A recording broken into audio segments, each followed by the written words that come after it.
Hi friends, welcome back to my channel. இன்னைக்கு நம்ம ரொம்ப ஈஸியான பொட்டேட்டோ ஃப்ரை எப்படி பண்றதுன்னு பார்க்கலாம். இது வந்து சாம்பார் ரைஸ், கர்ட் ரைஸ்க்குலாம் அட்டகாசமா இருக்கும்.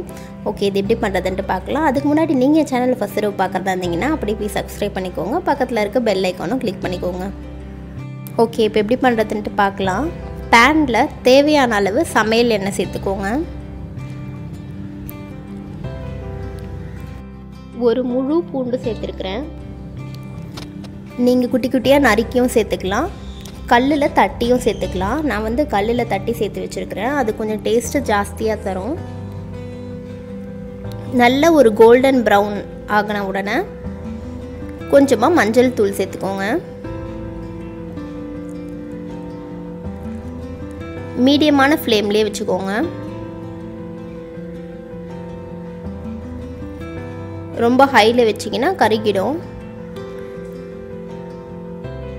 உருளைக்கிழங்கு இந்த சைஸில் அரிஞ்சிக்கோங்க. ரொம்ப மெலிசாவும் அரிய வேணாம், ரொம்ப தடியாகவும் அரிய வேணாம். இந்த மாதிரி ஒரு மீடியமான ஸ்டேஜில் அரிஞ்சிக்கிட்டிங்கன்னா கரெக்டாக இருக்கும், மேஷ் ஆகாது.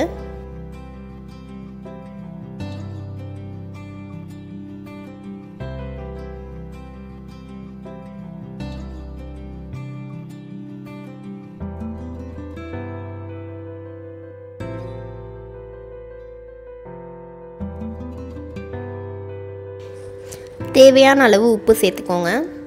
கூடவே கொஞ்சமாக மிளகாத்தூள் சேர்த்துக்கோங்க, கரெக்டாக இருக்கும். இந்த அளவு மிளகாத்தூள் சேர்த்துக்கோங்க.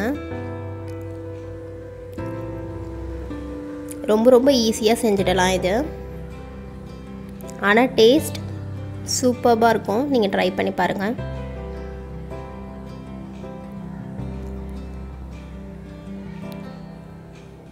தேவையான அளவு தண்ணி, ரொம்ப ஜாஸ்தியாக தண்ணி சேர்த்துட்டிங்கன்னா கூட குழஞ்சிடும். கரெக்டாக பார்த்து சேர்த்துக்கோங்க. அவ்வளோதான், மூடி போட்டு மூடிடலாம். ஒரு 5 to 10 minutes பாயில் ஆகட்டும். இப்போ இந்த ஸ்டேஜ் ஓகே, கரெக்டான ஸ்டேஜ். இப்போ திறந்து பார்க்கலாம்.